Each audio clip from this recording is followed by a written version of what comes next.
Welcome students. अब अपन नई unit start करने जा रहे हैं।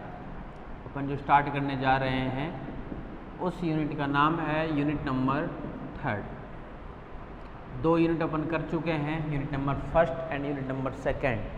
अपन स्टार्ट कर रहे हैं यूनिट नंबर 3। इस यूनिट के अंदर हमारे पास में टोटल 2 चैप्टर है। एक तो है चैप्टर नंबर 4 और एक है चैप्टर नंबर 5। ठीक है, तो सबसे पहले चैप्टर नंबर 4 अपन स्टार्ट करेंगे। ठीक है, तो हमारे पास में जो टॉपिक है वो टॉपिक देखो क्या है। हमारे पास में टॉपिक है हमारे पास में homogeneous linear differential equation.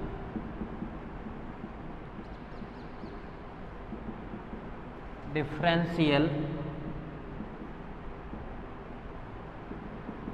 Unit number 1 वाला नहीं है, होमोजीनियस, ये समघाती रैखिक अवकल समीकरण है।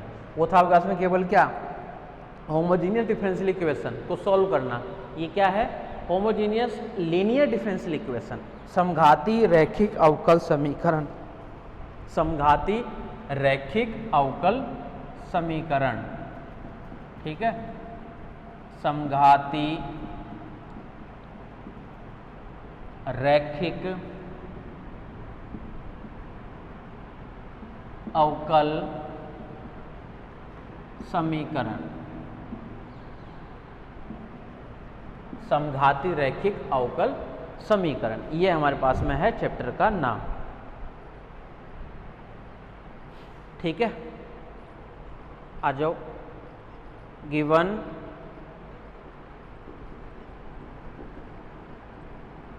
डिफरेंशियल इक्वेशन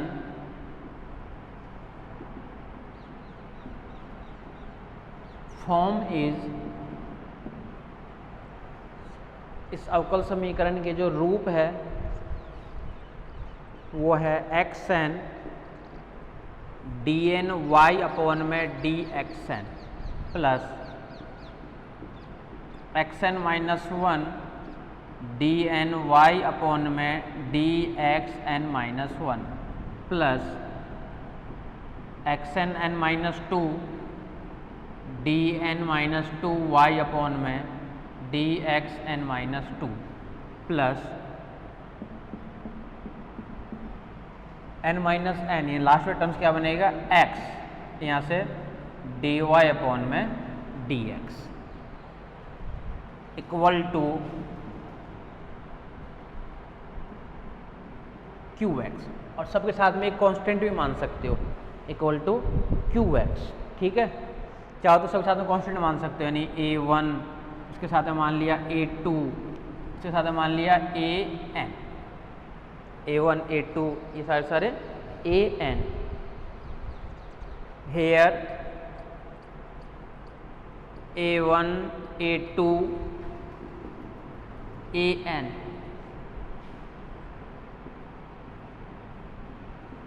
अचर है। a1 a2 an जो है आपके पास में क्या है, अचर है। And qx is function of x, then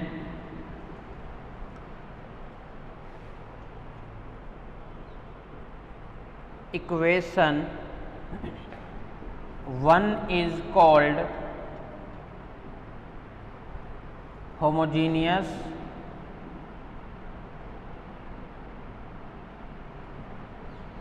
linear differential equation।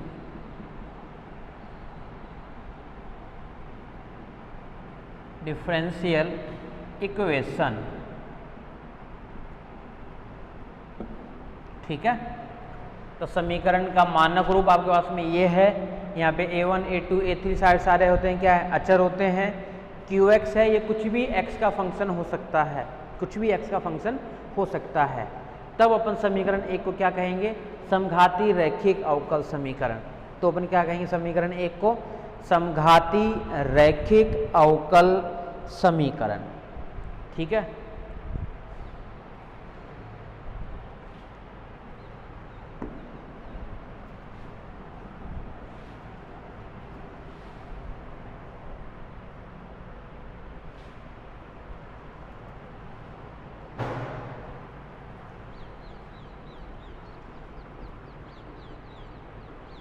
Method of solution, हल ज्ञात करने की विधि, हल ज्ञात करने की विधि, हल ज्ञात करने की विधि, मेथड ऑफ सॉल्यूशन। इसका अपन हल कैसे निकालेंगे, सभी क्वेश्चन का सेम सॉल्यूशन निकलेगा, ये ध्यान रखना। करना क्या है हमें, ये बस ध्यान रखो, हमें जो करना है मान रखना है, यानी पुट करना है। एक तो z बराबर होता है log ऑफ x, z बराबर log ऑफ x, और x बराबर e की पावर z, और x बराबर e की पावर z। देन अभी देखते हैं कैसे हल करना है। z बराबर मान लिया log ऑफ x, तो x क्या मिलेगा, log इधर आ जाए तो बन जाएगा e की पावर z, यानी x बराबर क्या है, e की पावर z।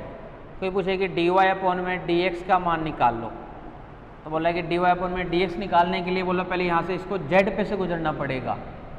तो बोलता है ना यहाँ से लेकर वहाँ तक जाना है, बोले वहाँ तक जाने के लिए आपको सड़क पे चल के चलना पड़ेगा। तो वही चीज़ है यहाँ पे, आपको निकालना है dy अपॉन में dx, लेकिन पहले निकालना पड़ेगा dy अपॉन में dz, देन निकालना पड़ेगा dz अपॉन में d ऑफ x। यही तो है। तो इसको अपन क्या लिखेंगे, सबसे पहले निकालेंगे dy अपॉन में d ऑफ z, अब फिर साथ में dz अपॉन में d ऑफ x। तो कोई बोले कि dy अपॉन में dx का मान क्या आएगा, तो बोले कि dy बाई dx का मान आएगा dy बाई dz, और dy बाई dz का मान क्या रखें, तो बोला कि y का z के रिस्पेक्ट में करना है। तो बोला z के रिस्पेक्ट में तो नहीं मिल रहा, तो बोला dz अपॉन में dx तो मिल रहा है, हाँ बोला dz अपॉन में dx मिल रहा है, यानी इसका x के रिस्पेक्ट में क्या मिलेगा, 1 अपॉन में x, यानी इसका मान तो क्या है 1 अपॉन में x, और ये क्या है dy अपॉन में d ऑफ z। तो इसको अपन ये भी लिख सकते हैं क्या, इस x को उठा के मैं इधर भेज रहा हूँ, यानी x dy अपॉन में d of x equal to, ये दोनों में सेम लिख दिया, dz बाई dx तो ठीक है, और ये है dy by dz, sorry dy upon में dz। तो x dy अपॉन में d of x, x dy upon में dx बराबर क्या बचे यहाँ से dy अपॉन में d ऑफ z, यानी x d equal to d। अगर d अपॉन में dx हो तो x d इक्वल टू क्या मिल गया आपके पास में, x d, x dy by dx बराबर कैपिटल dy। ये भी नहीं लिखोगे तो भी छोड़ दो, ठीक है। इसको हम नहीं लिख सकते हैं x dy अपॉन में d ऑफ x, ये मिल जाएगा dy, ये ध्यान रखना। यानी अब जो अपने पास फॉर्मेट मिलेगा ना, वो इस टाइप का फॉर्मेट मिलेगा। देखो इधर ध्यान से देखना क्या मिलेगा फॉर्मेट, सारे के सारे क्वेश्चन सेम होते हैं। यानी मान लो कहीं पे x रहेगा ना, तो ऐसे दिया रहेगा dy अपॉन में d ऑफ x। अगर x स्क्वायर रहेगा तो नीचे भी रहेगा dy अपॉन में dx स्क्वायर, तभी तो होमोजीनियस होगा। अगर x क्यूब होगा तो क्या मिलेगा, dy अपॉन में dx cube, sorry d3 d2। जो ऊपर आएगा वो नीचे भी आएगा, जो ऊपर आएगा वो नीचे भी आएगा, जो ऊपर आएगा वो नीचे भी आएगा। तो बोले कि अपन मान तो रखें, इसका मान क्या रखें, बोले सॉल्व कैसे होगा, बोले सॉल्व तो हो ही नहीं पाएगा। तो सॉल्व करने के लिए अपन कर रहे हैं ऐसा कि अगर कहीं पे x dy बाई dx हो तो बोले उसकी जगह अपन ये मान रख सकते हैं, अगर ये मान हो तो अपन इसकी जगह ये वाला मान रख सकें। तो इसलिए अपन क्या करें, सॉल्यूशन निकालना चाह रहे हैं, ये सॉल्यूशन अपने पास मिल जाएगा ना तो अपन मान रख सके उसके लिए। क्लियर है? आ जाओ देखो,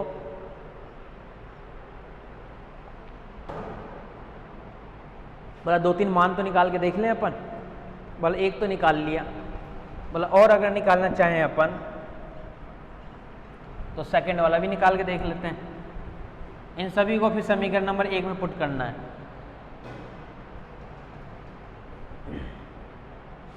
तो यानी आपको पुट करना है, याद ही रखना है एक तरीके से। मान लो अगर समघात का है तो एक तो ये याद रखना है कि क्वेश्चन में z की जगह ये पुट करना है और x की जगह ये पुट करना है। क्वेश्चन में x dy/dx की जगह में ये पुट करना है dy, ठीक है। यानी x को चेंज करना है z में, क्वेश्चन दिया हुआ रहेगा x में, हमें चेंज करना है z में। रिजल्ट किस में आएगा? रिजल्ट आएगा पहले z में, अब फिर से z की जगह फिर से रख देंगे x में। तो फाइनली सॉल्यूशन तो x में आना चाहिए, लेकिन ये मेथड क्या थोड़ा सा घुमा देता है। बोले कि x वाले क्वेश्चन x में, क्वेश्चन को चेंज करो z में, z के लिए हल निकाल लो, हल को फिर से चेंज कर दो x में। तो लाना तो अपने को x y में ही है, लेकिन सबसे पहले उसको चेंज करना है, वो करना है z में। अब ध्यान से देखना इधर, अगर सेकेंड डेरिवेटिव का मान पूछूं मैं आपसे कि d2y/dx² का मान क्या आएगा? बोला एक तो रहेगा बाहर d/dx एज इट इज, अंदर क्या रहेगा dy/d(x), ये रहेगा अंदर का मान। d/dx तो रहेगा बाहर और ये रहेगा क्या 1/x dy/d(x), ठीक है। तो d/dx तो बाहर एज इट इज रहेगा और dy/dx। d/dx को तो रहने दो, dy/dx का मान क्या है? ऊपर वाला देखो 1/x dy/dz, 1/x और यहाँ से dy/d(z). आपको ये सब कुछ नहीं करना है, इससे जो निकल करके आएगा ना रिजल्ट, वो याद रखना है बस। कर दें इसका डेरिवेटिव, यानी इसका डेरिवेटिव अपन करें इस वाले का। एक बार तो 1/x को मैं बाहर छोड़ देता हूँ, तो d/d(x) किसके लिए?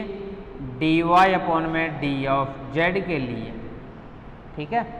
एक बार dy 1/x को बाहर छोड़ दिया और डेरिवेटिव कर दिया किसके लिए? x के लिए। अब 1/x का x के रेस्पेक्ट में क्या होगा? माइनस का 1/x² और यहाँ से मिलेगा dy/d(z), dy/d(z). ये टर्म्स हमारे पास में मिल गई आपके पास में, ठीक है। अब देखो इधर ध्यान से,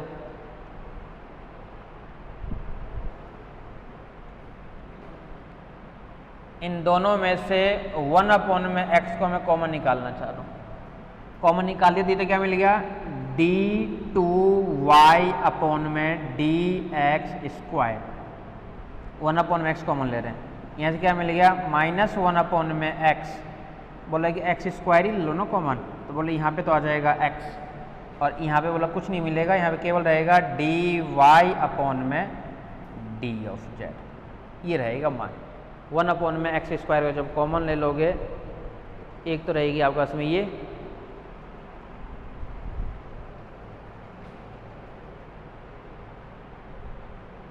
अच्छा एक चीज़ अपन देखो यहाँ पे गलत कर दी है, dy/dx करना था तो x में तो डायरेक्ट करना नहीं है ना, x वाले को चेंज भी तो z में करना है।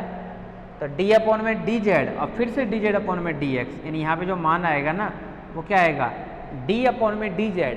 पहले फंक्शन का होगा d/dz और फिर से dy/dz तो है ही, और फिर साथ में आएगा dz/dx और फिर साथ में आएगा dz। फिर से कर देता हूँ, एक बार देख लो इधर।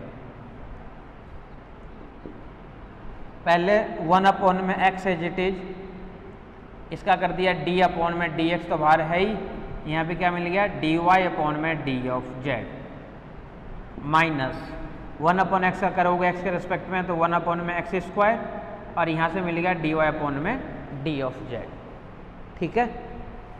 अब देखो इधर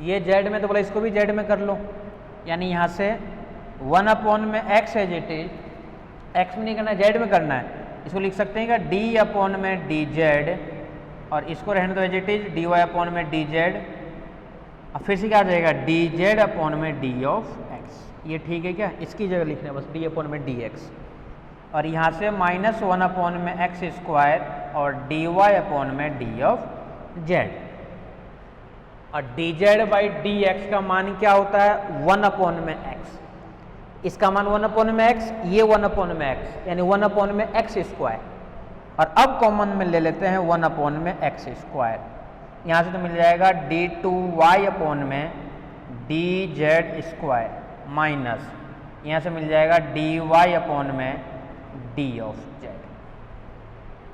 ये ठीक है क्या, कॉमन ले लिए 1 में एक्स स्क्वायर, तो ये टर्म्स बन गए हमारे पास में, ठीक है।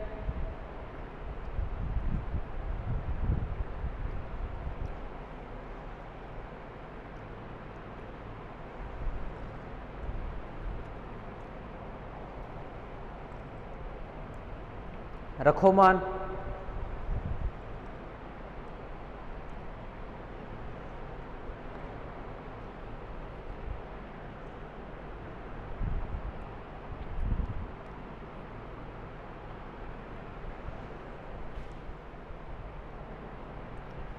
अब देखना इधर ध्यान से, ये मान चल रहा है d2y/dx स्क्वायर का, तो एक तरफ तो क्या है d2y/x स्क्वायर उधर गुणा में भेज रहा हूँ, तो इसको लिख सकते हैं क्या एक्स स्क्वायर d2y में d x square equal to, यहाँ से देखो d2/dz स्क्वायर, d2/dz स्क्वायर और माइनस का d/dz, तो इसको लिख सकते हैं क्या डी स्क्वायर माइनस यहाँ से d, अब बाहर कॉमन आ जाएगा y, लिख सकते हैं इसको d में dz को लिख रहे हैं अपन कैपिटल D, d में dz को लिख रहे हैं अपन कैपिटल D, कोई दिक्कत नहीं है,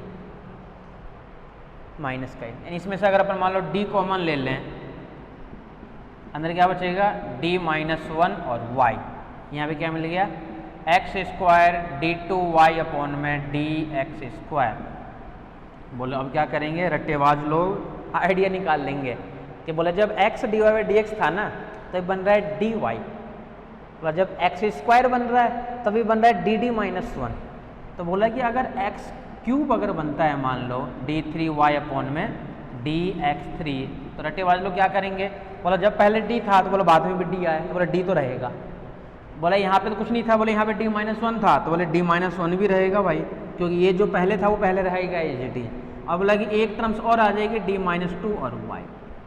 तो रट्टेबाज लोग देखो आगे मेहनत नहीं करना चाहते हैं, वो हमेशा कुछ ना कुछ दिमाग लगा लेते हैं कि d-1 तो d-2, ये किसके लिए है एक्स क्यूब के लिए, बोले कि एक x4 और लिख करके बताओ, बोला कि अगर x4 लिखोगे ना d4y में dx4, तो इसका मान बोला बनेगा d-1 d-2, यहाँ तक तो एज इट इज, एक आ जाएगा d-3 और y।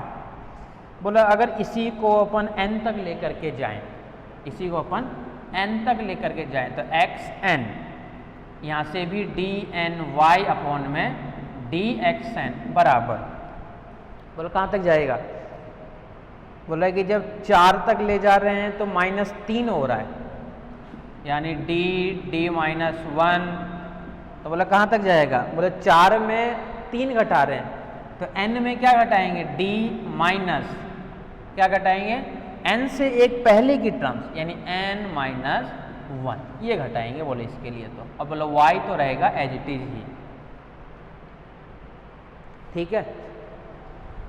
तो हमें क्या करना है, हमारे पास जो क्वेश्चन आएगा उसको सबसे पहले अपने को चेंज करना है z के लिए, z में चेंज करने के बाद में वो ऑटोमेटिक जब इस टाइप की इक्वेशन बनेगी ना तो ऑटोमेटिक फिर से तीसरा चैप्टर ही बन जाएगा, जो भी अपन निकाले हैं CF और PI। तो PI निकालने का प्रोसेस आपको पता है अच्छे से, कोई सा भी मेथड लग सकता है। CF निकालने के लिए फिर से वही चीज़ है, फॉर्मूला जो बनेगा वो फॉर्मूला अब अलग अलग आएगा, वही फॉर्मूला फिर से अलग अलग है कि अगर भिन्न भिन्न हो तो CF का फॉर्मूला क्या होगा, अगर समान हो तो CF का फॉर्मूला क्या होगा, अगर आयोटा में हो तो फॉर्मूला क्या बनेगा। तो काम अभी भी वही करना है, लेकिन उसको करना है इसके अकॉर्डिंग काम करना है। तो आपको क्या क्या याद रखना है, एक तो ये याद रखना है पुट z बराबर ये और ये, एक याद रखना है ये बराबर ये बराबर ये बराबर ये बराबर, एक इन मानों को याद रखना बस, और कुछ याद नहीं रखना। सारे के सारे क्वेश्चन कर दोगे आप लोग। अब फोर्थ के अंदर दो ही एक्सरसाइज है, एक तो है 4.1 जो यही है कंप्लीट, और एक है 4.2 वो अलग तरीके से है। ठीक है, समझ गए तरीका भी कैसे करना है हमें क्वेश्चन वगैरह सॉल्व। आ जाओ क्वेश्चन पे।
देखो क्वेश्चन सॉल्व। क्वेश्चन क्या है, x square d two y by d x square d two y upon में d x square plus x d y by d x plus का एक्स डी वाई अपॉन में d of x, फिर क्या है minus y बराबर x square, minus y बराबर x square. ठीक है, 6 में 17 में और भी कई बार पूछ रखा है, तो इम्पोर्टेंट क्वेश्चन भी है ये। क्वेश्चन क्या दिया हुआ है, ये आपके सामने क्वेश्चन है दिया हुआ, बस हल कीजिए।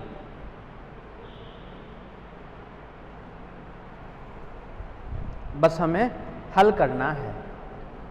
हल करने के लिए मेथड देखना पड़ेगा। तो ये यूनिट नंबर 3 में है, और ये है समघात वाला। समघात वाला मतलब कि इसमें जो मेथड लग रहा है आपके पास में, नीचे एक्स स्क्वायर ऊपर भी एक्स स्क्वायर, यहाँ पे एक्स तो यहाँ पे भी एक्स। ठीक है, ये जो क्वेश्चन है ये क्वेश्चन कैसा है, समघात के लिए। सॉल्यूशन, माना कि z बराबर log e x, कुछ बेस नहीं रहता है तो e मतलब होता है उसका, इट मीन्स x बराबर e की पावर z, x बराबर e की पावर z। ये हो गया किसके लिए, फर्स्ट सबसे पहले ये काम तो करना ही करना है आपको, इसको चेंज करना है x और इसके अंदर। ठीक है, अब देखो, तथा x square d two y upon में डी एक्स स्क्वायर बराबर हमें क्या पुट करना है, डी माइनस 1 वाई, और एक हमें पुट करना है एक्स डी वाई अपॉन में d of x equal to d y. बस put these value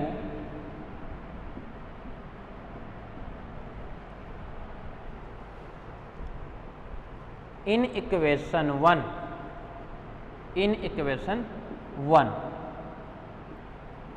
then we get, put कर दो इसके अंदर एक्स स्क्वायर, ये क्या मिलेगा d d minus 1 y, d d minus 1y plus ये क्या रहेगा डी वाई माइनस का y इक्वल टू, ये आपको पता है ये जेड में है ना, क्योंकि यहाँ पे जो d है वो क्या था d here d equal to है आपके पास में डी अपॉन में डी जेड, ध्यान रखना इसको ध्यान रखना। इसका मतलब क्या हुआ कि जो x है उसको भी z में लेना पड़ेगा, तो x स्क्वायर, तो x का मतलब क्या है ए की पावर z स्क्वायर यानी ए की पावर 2z। ये समझ गए कि यहाँ तक पहले ये बताओ, ठीक है यहाँ तक। x का मान ए की पावर z, बोले स्क्वायर का मान बोले इसका स्क्वायर, ए की पावर z का स्क्वायर बोले ए की पावर 2z, और क्या। इसमें से y को ले लेना बाहर, यहाँ से क्या मिल जाएगा डी स्क्वायर माइनस का डी, y को कॉमन ले रहा हूँ, प्लस का d माइनस का 1 और फिर से y इक्वल टू ए की पावर 2z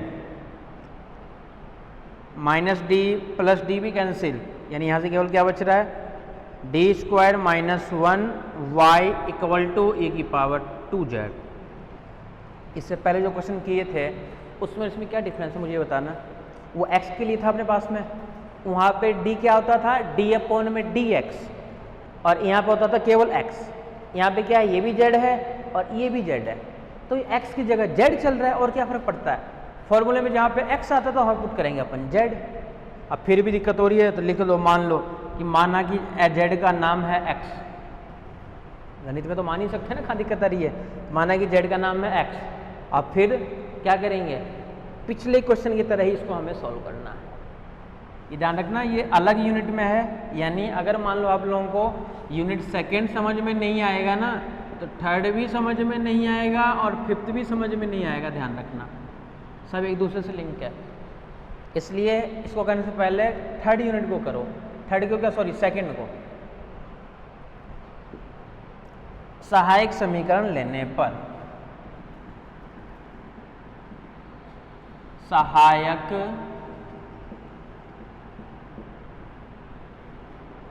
समीकरण लेने पर क्या मिलेगा, यहाँ से एम स्क्वायर माइनस 1 बराबर 0। यहाँ से क्या मान है एम स्क्वायर माइनस 1 बराबर 0। एम बराबर प्लस माइनस 1। सी एफ का फॉर्मूला ध्यान से देखना, पहले क्या था फॉर्मूला, दोनों मान है डिफरेंट, तो पहले फॉर्मूला हुआ करता था अपने पास में C1 ए की पावर फर्स्ट मान और साथ में x। अब x का नाम क्या है यहाँ पे z, यानी C1 ए की power z first z plus C2 e की पावर माइनस का z। लेकिन आपको ये पता है पहले क्वेश्चन तो दिया होता है एक्स वाई में, तो अपन z में क्यों ला रहे हैं, मतलब फिर से चेंज कर दो ना, z बराबर log x रख दो, तो z की जगह फिर से अपन पुट कर रहे हैं log x, तो CF बराबर C1 e की power log x plus C2 e की पावर माइनस log x। और एक घटिया प्रॉपर्टी अपन जानते हैं कि ए की पावर log का मान 1 होता है, तो ये तो हट जाएगा, यानी CF इक्वल टू क्या मिलेगा C1x प्लस ए की power log 1 minus x inverse यानी C2 अपॉन में x। ये निकला है हमारे पास में CF का मान। इसी टाइप से सारे के सारे क्वेश्चन सॉल्व होंगे, कोई भी क्वेश्चन अलग नहीं होगा, सारे क्वेश्चन इसी टाइप से सॉल्व होने हैं, ध्यान रखना।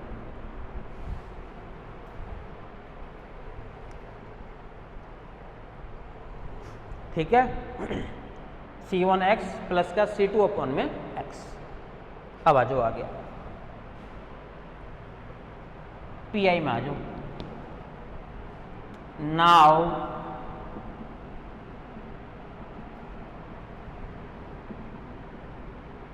We find particular integration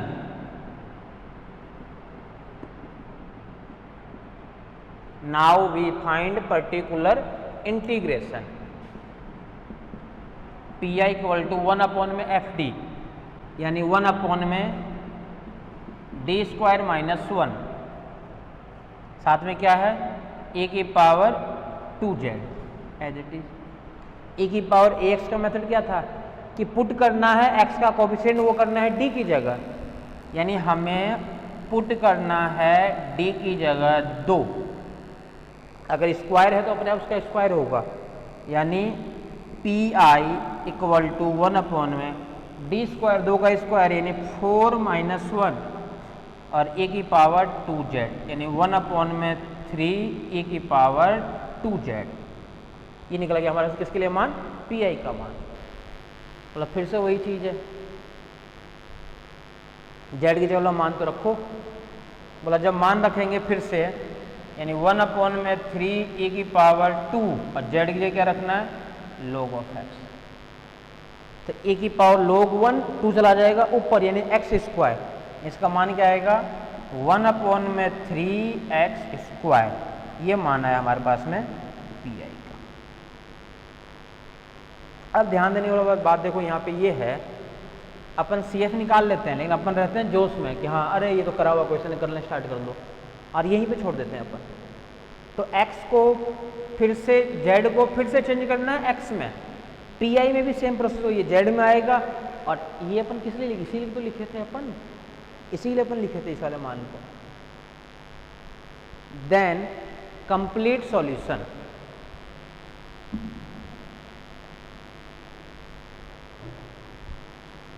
then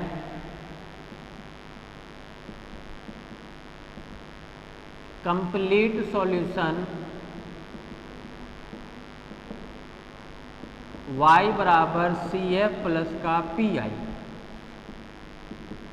तो y बराबर सी एफ का मान क्या है, c1x प्लस c2 में x प्लस पी आई, तो प्लस 1/3x स्क्वायर, ये मान है पी आई के लिए। तो सी एफ प्लस का पी आई।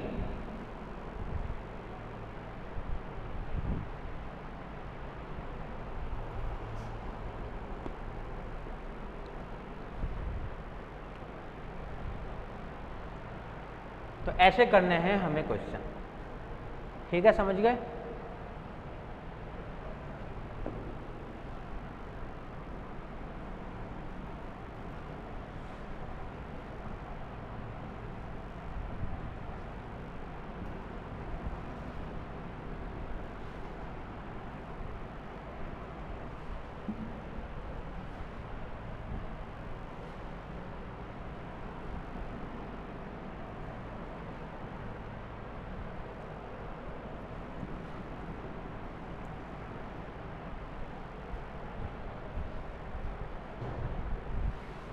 देखो next question,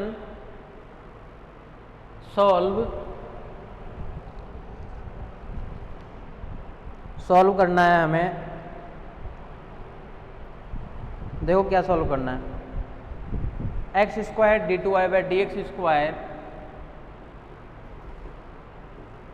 D two y upon में d x square plus 4x d y by d x 4x d y upon में d x 4x d y upon में d x plus 2y बराबर ए की power x plus 2y बराबर ए की power x। ये आपके सामने क्वेश्चन है।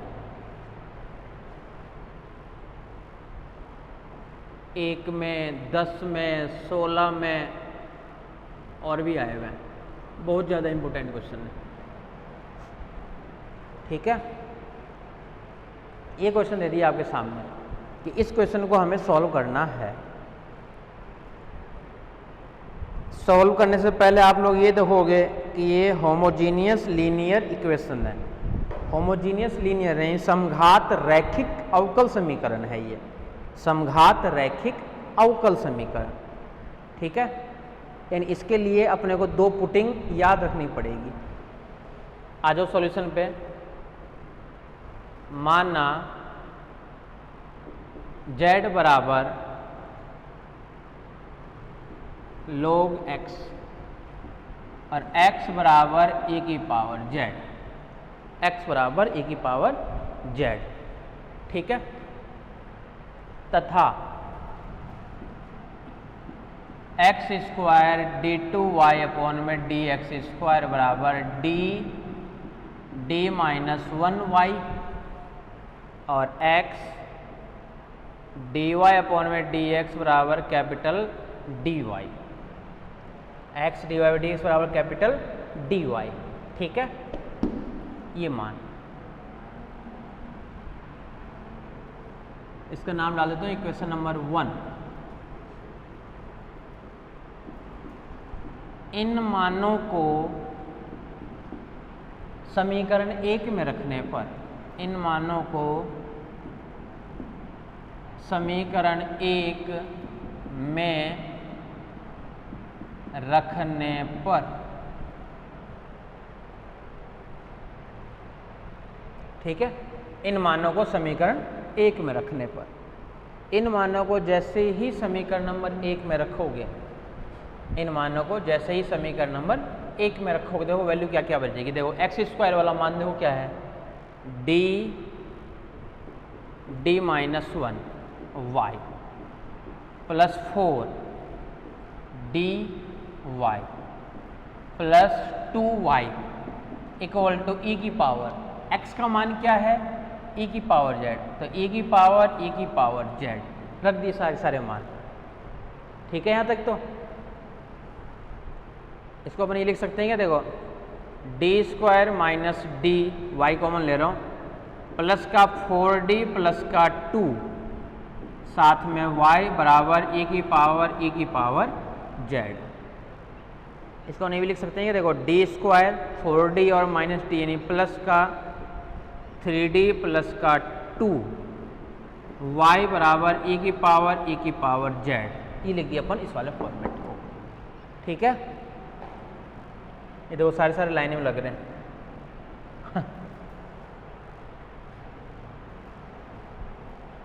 सहायक समीकरण लेने पर, सहायक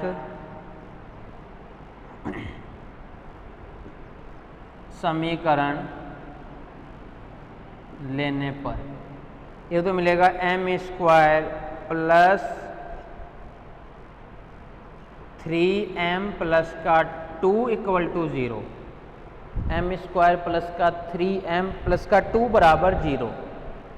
ठीक है, ये मान किसके लिए है, इसके लिए है हमारे पास में। आ जाओ नेक्स्ट वाले पे,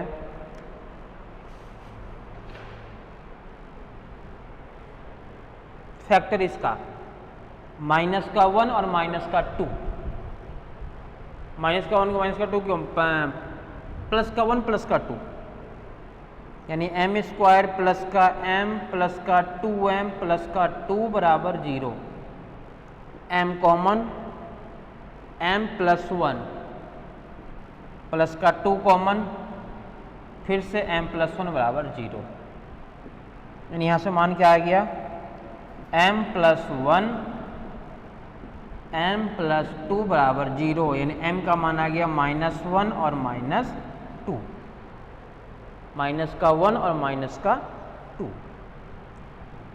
ठीक है यहाँ तक। अतः CF बराबर पूरक फलन, C1 दोनों मान डिफरेंट, e की power -z plus C2 e की पावर -2z, पहले बनेगा z के लिए, ये जरूर ध्यान रखना, यानी CF बराबर C1 e की पावर माइनस z की जगह log of x plus C2 यहाँ पे e की पावर माइनस का 2 log ऑफ x, यानी CF बराबर C1 e की पावर log 1 x इनवर्स, यानी C1 अपॉन में x plus C2 x square, ये मान हमारे पास में आया है CF के लिए। क्लियर है, देख लो एक बार आराम से।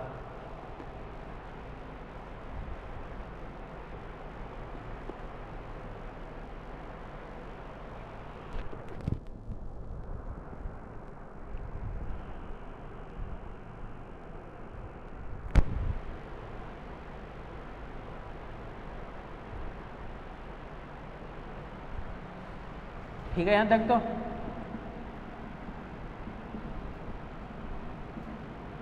Now we find particular integration, particular integration p of i. इसको ध्यान से देखना। 1 में एफ डी यानी 1 में D square plus 3d plus 2, D square plus 3d plus का 2, और यहाँ पे है e की पावर z। मेथड कौन सा लगेगा पहले तो ये बताओ। ये क्या e की पावर x का मेथड है? नहीं है, क्योंकि e की पावर z दो बार e की पावर आ रहा है। sin x cos x का मेथड है? बोलो वो भी नहीं है। बचता कौन सा है? बोला जब कुछ नहीं पता चल रहा हो तो जनरल मेथड लगा दो। तो इसको अपन काम में लेंगे जनरल मेथड के लिए। जनरल मेथड क्या कहता है कि सबसे पहले नीचे वाले पार्ट का करो फैक्टर, यानी जब इसका फैक्टर करोगे तो इसका फैक्टर क्या आएगा हमारे पास में? d+1 और d+2, और e की पावर z। अलग से मान निकालना पड़ेगा। जनरल मेथड लगा रहा हूँ इसके अंदर, d+1 और यहाँ से d+2 इक्वल टू, यहाँ से एक तो हमारे पास में है a में d+1 प्लस यहाँ b के अपॉन में है d+2। मान निकाल लो यहाँ से, यानी 1 बराबर a के साथ में है d+2 और प्लस b के साथ में है d+1। पुट कर देते हैं एक बार अपन, d की जगह -2, ये 0, -2 ये -b, यानी b बराबर -1।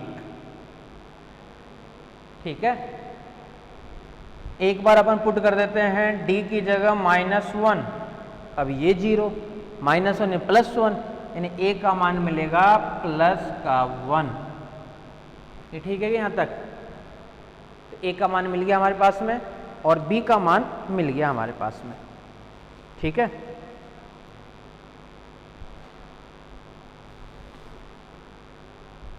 a और b वाले मान को अब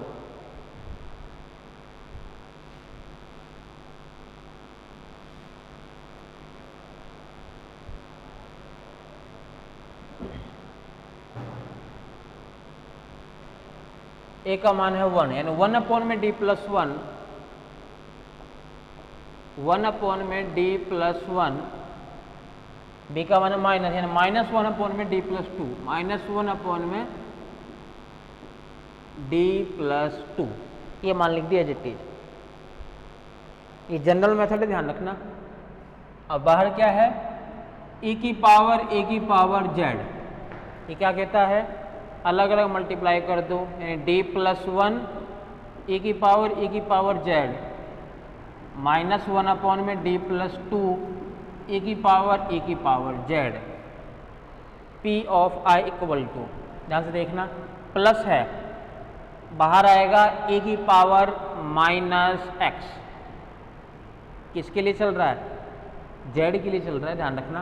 तो e की पावर -z इंटीग्रेशन में e की पावर z और e की पावर z और साथ में dz माइनस यहाँ पे +2, यानी e की पावर -2z इंटीग्रेशन e की पावर 2z और e की पावर z और फिर साथ में d ऑफ z। सेम है सभी में, कुछ भी अलग नहीं करना है हमें।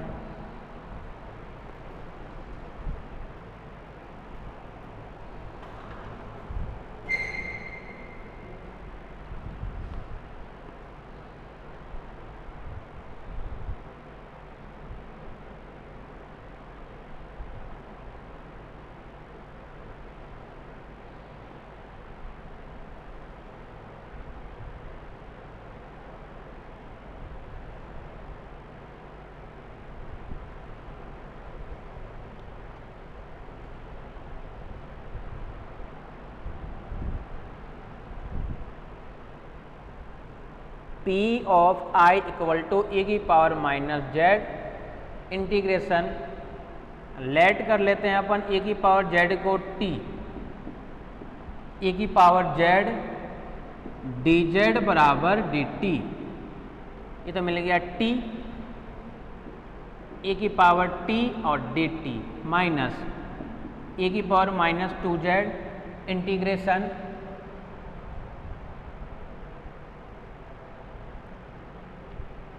ए की पावर जेड को टी,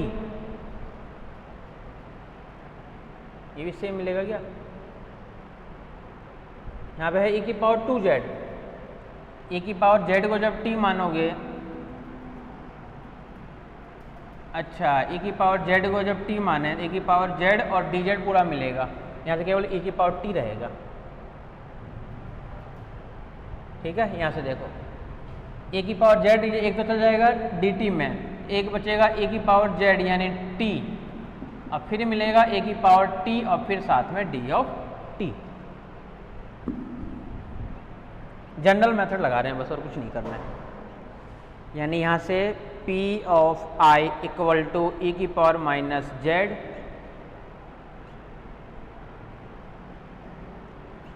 e की पावर t का e की पावर t, और t की जगह फिर से e की पावर z, ठीक है, माइनस e की पावर माइनस का 2z। इसका ध्यान से देखना,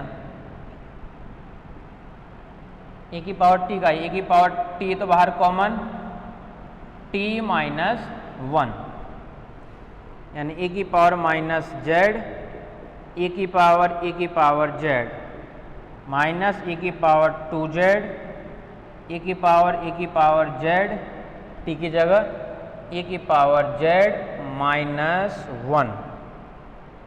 ठीक है, फिर चाहो तो ए की पावर जेड को फिर से कॉमन ले सकते हो, लेकिन इतने लेने की जरूरत ही नहीं है। ये मान किसके लिए है? पर्टिकुलर इंटीग्रेशन के लिए।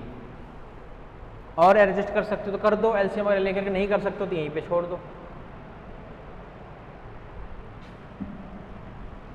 देन ये लिखना मत भूलना, then complete solution is y बराबर सी ए प्लस का पी आई, y बराबर सी ए प्लस का पी आई, ये हमारे पास में क्या है? सॉल्यूशन है। ठीक है, सी एफ का मान और पी आई का मान दोनों को ऐड करके जरूर लिखो। ऐसे हमें क्वेश्चन करने हैं। आ जाओ नेक्स्ट क्वेश्चन पे और देखो।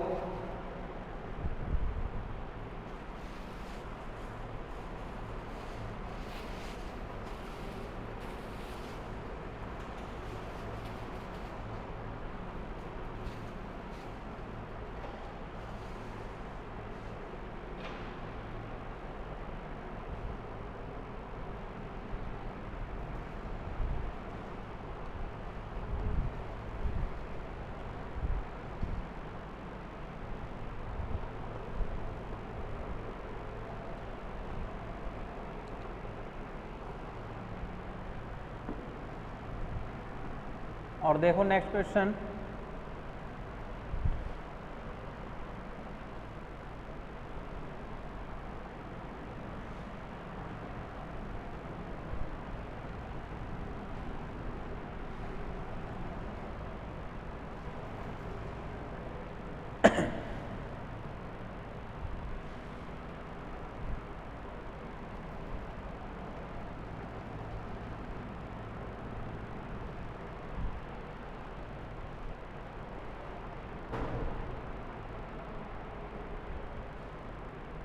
सॉल्व x3 d3y अपॉन में dx3 plus 2x square d2y upon में dx स्क्वायर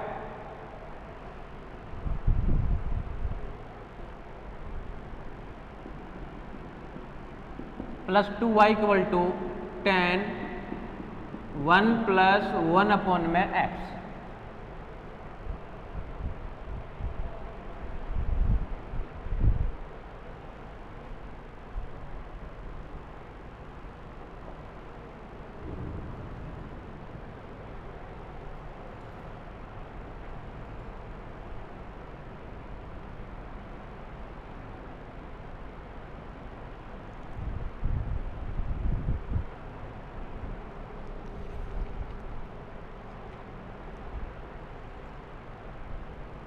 माना कि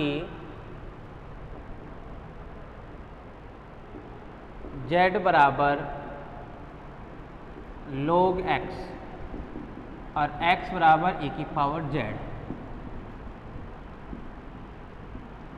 d3y बाई dx3 बराबर d माइनस 1 और d माइनस 2।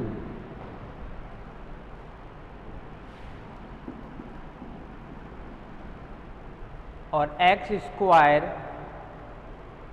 d2y अपॉन में dx स्क्वायर बराबर d minus 1y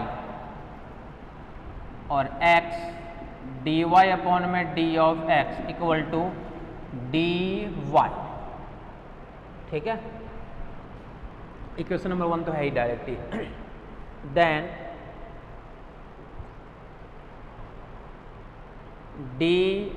d minus 1 और d minus 2y plus 2 d minus 1y plus का 2y tan 1 plus x का मान है e की पावर z, ऊपर जाकर क्या मिल जाएगा e की पावर माइनस z। कर दिए सबको अलग अलग पुट, e की पावर माइनस z। ठीक है, क्लियर है, कुछ भी काम नहीं करना, वही सेम फिर से काम करना है। कर दो इसको गुणा वगैरह, इसको जैसे गुणा वगैरह करेंगे अपन तो मान अपने पास में आएगा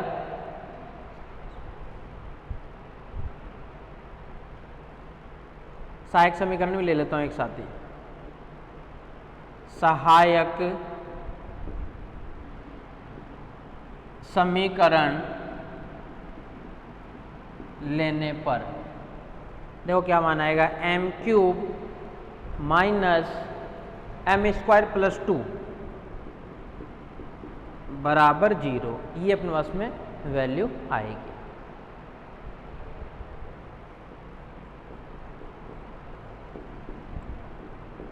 m स्क्वायर माइनस का 2m प्लस का 2 करके देख लो ना, ये मान आएगा। d वाले को गुणा वगैरह करना, हर जगह m रखना, तो m की जगह ये बनेगा। और इसको अपन ये लिख सकते हैं कि इसका फैक्टर नहीं हो पा रहा, इसलिए अपन इसको इस फॉर्म में लिख रहे हैं। अब सॉल्व करेंगे, यहाँ से तो m का मान निकलेगा क्या, माइनस का 1, और यहाँ से m का मान निकलेगा द्विघातांक फॉर्मूले से आयोटा फॉर्मेट में। और आयोटा फॉर्मेट में मान क्या आएगा हमारे पास में, plus minus iota, plus minus iota, 1 plus minus iota, sorry 1 plus minus iota, ये मान आएगा। ये मान आएगा यहाँ से -1 और m का मान आएगा 1 प्लस माइनस आयोटा। m का मान -1 तो है ही, यानी CF बराबर C1 e की पावर माइनस z, e की power ax real part z, C1 cos bz plus C3 sine bz।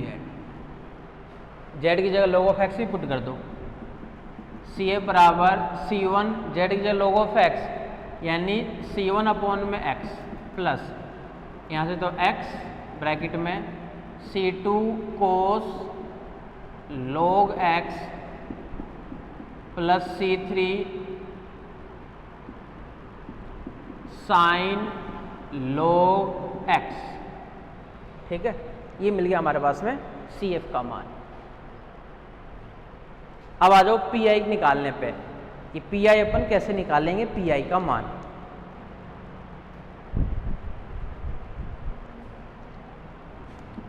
Now we find particular integration, particular integration। ठीक है, now we find particular integration P of I। अब ध्यान से देखना इधर, P of I equal to 1 upon में FD यानी 1 upon में D cube minus D square और प्लस का 2। इधर क्या क्या मान है, 10 तो बाहर ले सकते हैं, 10 की जगह तो 1 लिख देते हैं, इसकी e की पावर 0z प्लस e की पावर -z, यही तो मान है। अलग अलग कर देते हैं दोनों में, 10 1 में d³ minus d² plus 2 e की पावर 0z प्लस 1 में d³ minus d² plus 2 e की पावर -z। सब में वही काम करना है, अलग अलग कर दिए बस। यहाँ से 10 तो एज इट इज 0 0 0 यानी 1 में 2, बस इतना ही, प्लस यहाँ पे क्या पुट करना है आपको, -1, तो -1 का होल क्यूब यानी -1 माइनस d² -1 का स्क्वायर यानी +1 यानी -1 प्लस 2, ये तो लो 0 हो रहा है, तो d³ माइनस का d² ये 0 हो रहा है, तो 0 होते ही इसको क्या लिखेंगे अपन, फैक्टर करेंगे इसका, यानी 1 में यहाँ से क्या कर रखे थे अपन, d+1 d² minus 2d plus का 2 और साथ में e की पावर -z। ठीक है,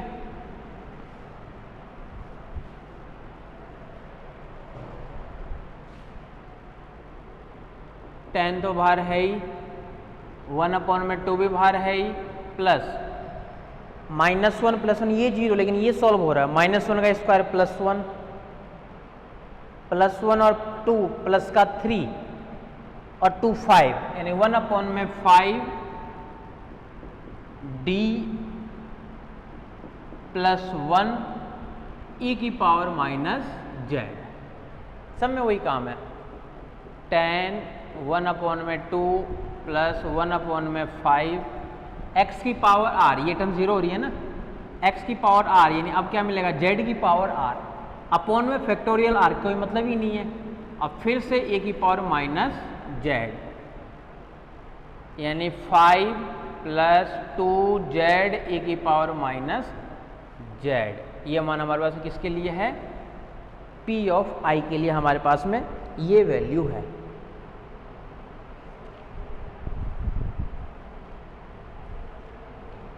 ये है z में,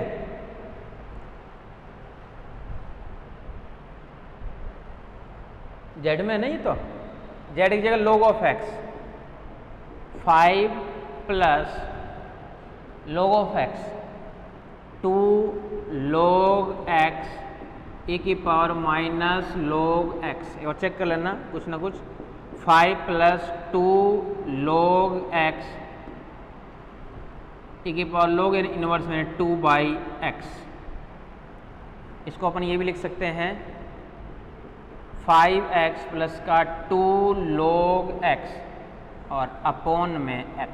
ये मान किसके लिए है, p ऑफ i के लिए, log में चेंज करने के बाद में।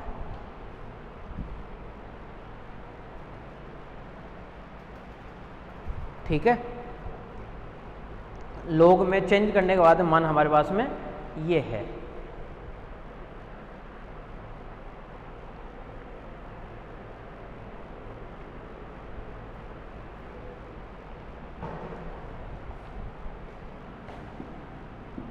देन कंप्लीट सॉल्यूशन y बराबर CF प्लस का PI, दोनों मान के इसके अंदर रख दो और सॉल्यूशन आ जाएगा हमारे पास।